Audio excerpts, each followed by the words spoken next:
Factors responsible for the accumulation, aggravation and elevation of દોષા એટલે એવા factor કે જે દોષનું વધવાનું અને ઘટવાનું કારણ બને છે.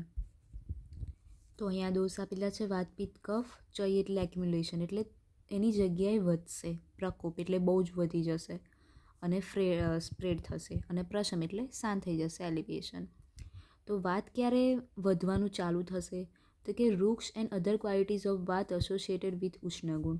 વાતની વૃક્ષ ક્વોલિટી બીજી ક્વોલિટી ઉષ્ણગુણ સાથે જોડાશે ત્યારે વાત વધવાનું ચાલુ થશે. પછી વાત પ્રકોપ ક્યારે થશે?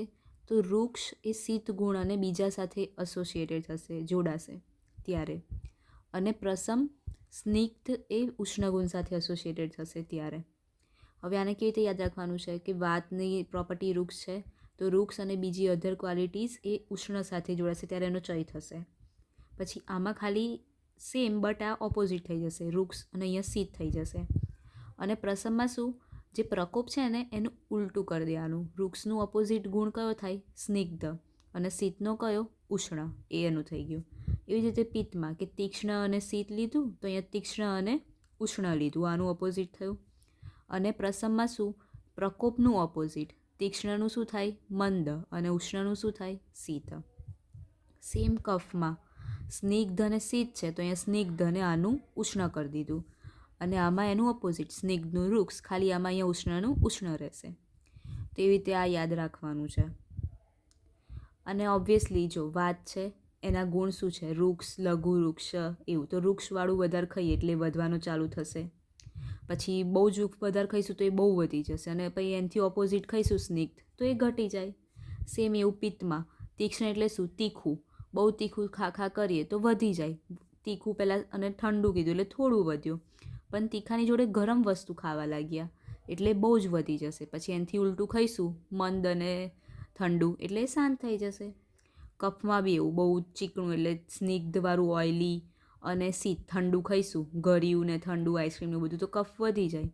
પછી એનાથી વધારે વધશે અને એનાથી ઓપોઝિટ ખાઈશું તો એ શાંત થઈ જશે. તો આ એવી રીતે ટેબલ યાદ રાખવાનું છે, ફેક્ટર્સ પૂછાય છે. આના શ્લોક નહીં કરીએ તો ચાલશે, બટ ખાલી શ્લોકના મિનિંગ સમજી લો. કદાચ શ્લોક આપી દે અને એનો મિનિંગ લખવાનું કે તો એટલીસ્ટ આપણે મિનિંગ ખબર પડે. તો શું કીધું? ઉષ્ણેન યુક્તા. વાતના સંચયમાં શું કીધું હતું કે આપણે વૃક્ષ અને એનું જે શું છે ઉષ્ણ ગુણવાળું, વૃક્ષ અને ઉષ્ણ ગુણવાળું ખાઈશું તો વાત સંચય થશે. તો એના પરથી જ બનાવ્યો કે ઉષ્ણેન યુક્તા.